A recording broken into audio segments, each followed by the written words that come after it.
Hey guys, what is up? Reese here, and I've got a brand new sneaker pickup to show you.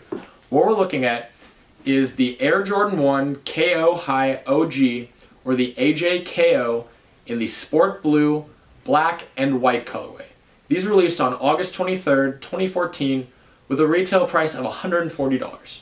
Since that August release date, we've seen multiple restocks, and so I was actually just kind of waiting, biding my time. I knew I wanted to get them at some point, and I finally decided to pull the trigger just a couple weeks ago, and I'm really happy that I did because this is a great shoe. It's a great model. I love the Air Jordan 1 for casual use. It's just a great looking shoe, and the AJKO, for those of you who don't know, is basically just like a takedown or lifestyle version of the Air Jordan 1. These first came out in 1985 along with the Air Jordan 1, and they feature an almost entirely canvas upper, although you do have leather here on the swoosh and back here up around like the Wings logo and everything like that. But other than that, it's more of just like a, to me the material just makes it a little more comfortable to wear casually versus like the all leather ones. So I really enjoy these for that reason. Another difference between the AJKO and the Air Jordan 1 is the midsole and outsole.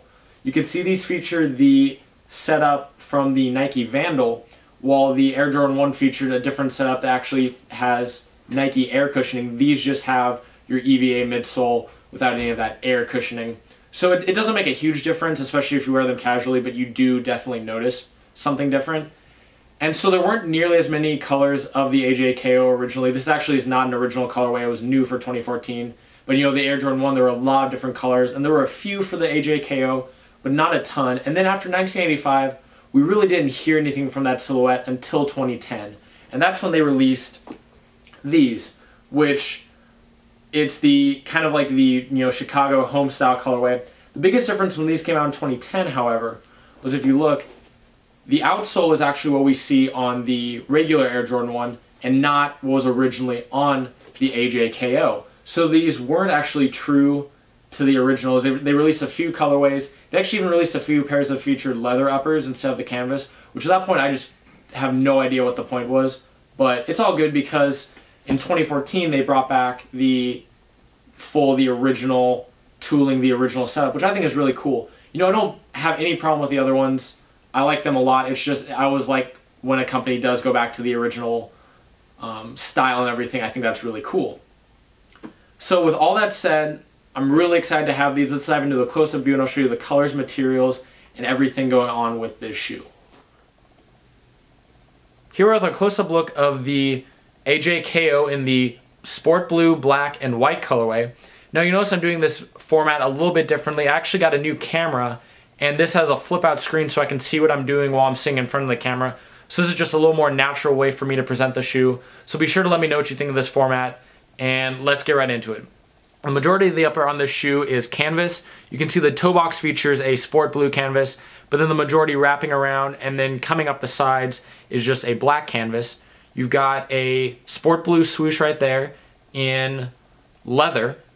And then back here up around the heel where you have the Wings logo, you've also got these leather panels that kind of wrap up and that aren't, you can see they're sewed on right there, but then they actually aren't attached. You can see there's a little gap right there, which is different from the normal Air Jordan 1. You've also got some black leather behind there. Now you can see right there you've got the Wings logo. It is modified for the AJKO to say AJKO, but the rest of it remains unchanged.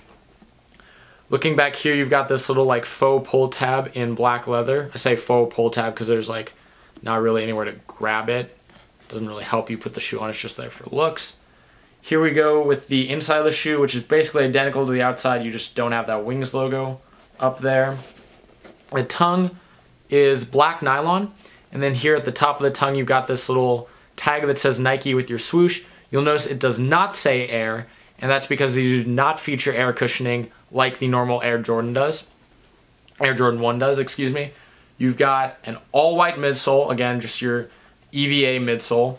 Then going here to the outsole, you've got the traction pattern that again is adopted from the Nike Vandal. You've got kind of like this pressure point here and here with the traction radiating outwards. You've got this little point here in the middle where you've got the Nike swoosh. Now these do come with two sets of laces. You've got the black laces that you see right here, as well as these sport blue laces. And I honestly was expecting to really like the blue laces and to keep them, but if you notice, the shades of blue are actually slightly different. From looking at it, it kind of makes me think that the tongue, or the toe box area looks more royal blue while the laces look more sport blue, but whatever the case is, I'm not a huge fan of that slightly different colored look.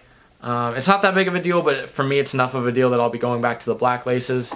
So again, that's just something to note. Thanks for checking this out, guys. Be sure to let me know below what you think of this shoe. Leave a comment. Don't forget to like the video and subscribe to my channel if you haven't already. Thanks a lot for watching this, guys, and have a great day.